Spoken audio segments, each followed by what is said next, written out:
Okay, so today I'm going to be talking about the support strike thing going on in Marvel Rivals. And I know it's pretty stupid, but I'm still going to talk about it because for some reason I've been seeing it more than I feel like I should have. So I've even seen somebody mention it in game. I played a couple games today.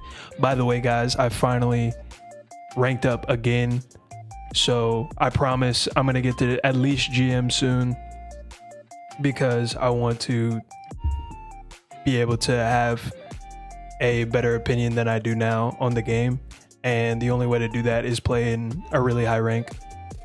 And I know people say GM is like really easy to hit or whatever, but I feel like the games in there are quality enough to have a really good opinion on how the characters play and stuff like that. But the main thing I need to work on is my accuracy still. Obviously, my mechanics are still really bad because, you know, if you haven't seen the videos before this, I played on controller for pretty much my whole life. And a couple months ago, I got a PC and I've been playing Marvel Rivals on PC for about a week now. So, yeah, I just need to rank up one or two more times and I'll hit GM. But anyways, that was like a super long tangent.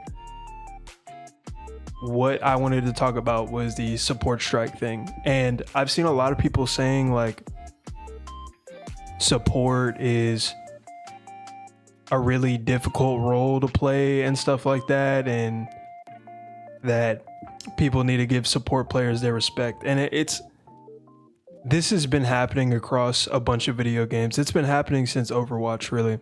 I think that's where it started, where support players started feeling like super entitled, like it's really that serious, you know? It's like, and what I want to say is support is not necessarily easy to play. It's not necessarily easy to play, but okay, here's the thing. It is the easiest role in these type of games. It'll always be the easiest role simply because they have the least amount of responsibility. And when a support player is playing bad, it shows less in the overall game. But at the same time, support is the hardest role to carry on. And that doesn't mean it takes skill. Support is the hardest role to carry on because you're reliant on your teammates doing somewhat well. If you're not doing damage, if it's not like, it depends on the character too. For example, like Rocket Raccoon is really hard to carry on because all he does is heal bot. So there's that. But yeah, I don't think you're just a bot if you play support. I don't think you're just trash, but it's a lot more people than you realize that are bad on support. And I'm not saying I'm the best player by any extent. Of course, especially not on PC. I'm not the best player. On console, I was pretty good. So I would talk about shit if this was like a console gameplay. But like support players, it definitely are.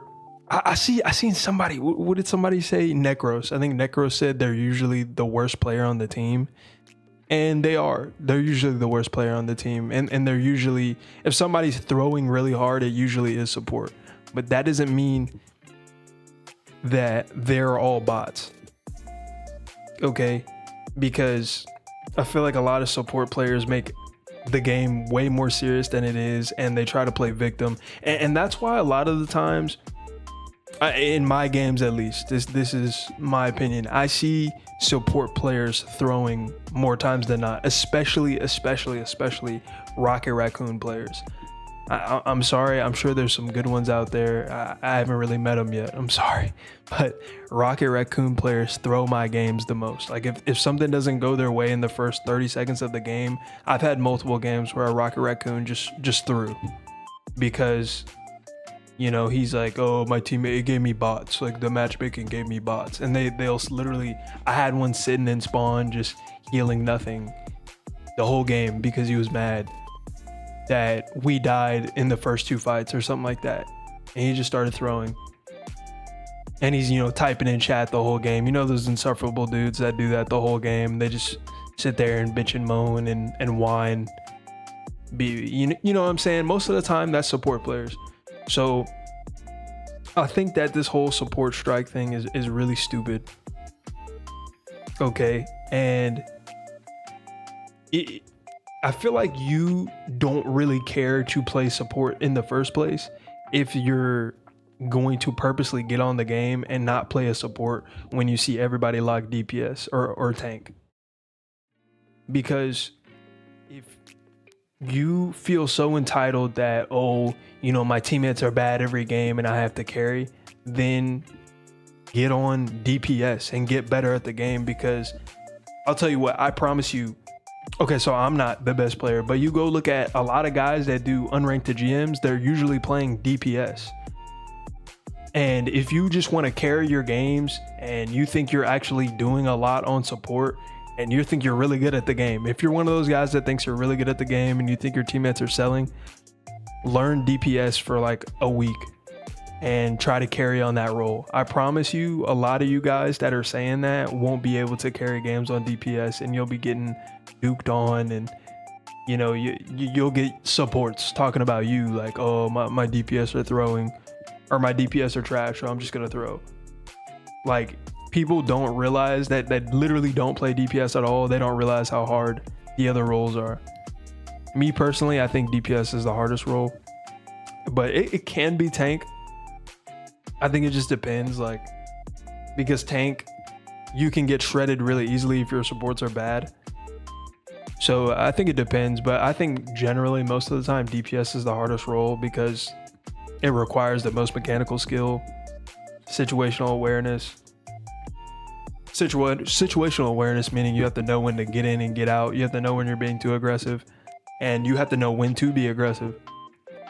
More times than not on support, you can basically stand in the same area the whole match and just heal bot your team and get a lot of value.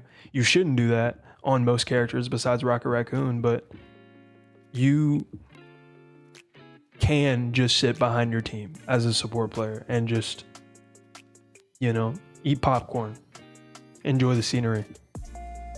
And the biggest skill check I will say on support is pressing Q, is knowing when to ulting at the right time. That's probably the biggest skill check on support. And I think a lot of supports below GM, even in GM, they have no clue when to ult. Like, the only thing, the most important thing that they need to do, they never do it. So it's like, they never ult at the right time. Maybe they do ult, but they ult at like a terrible time. I had an Invisible Woman earlier just like ult after the fight was over, and that was kind of funny. But and I think part of that is because they're just not really locked in during the match, because you really don't have to be locked in that hard as support. So when it is time to lock in, it's kind of hard to lock in. But yeah, I think the whole support strike thing is stupid. Just play support. And it's, you know, it's not that serious. Like, whenever people are saying, I think people don't have thick enough skin nowadays. They get really sensitive, and especially support players. Like, people call me trash every single day I get on the game. It's just how it is. Like, who cares? Like, move on. It's not the end of the world if somebody calls you trash, or like Necros. I think that's who people are pointing out, like Necros. If he calls you trash, who cares? You don't know who he is. He's a random person. But anyways, if you watched this far, I appreciate you. Have a good day. Peace.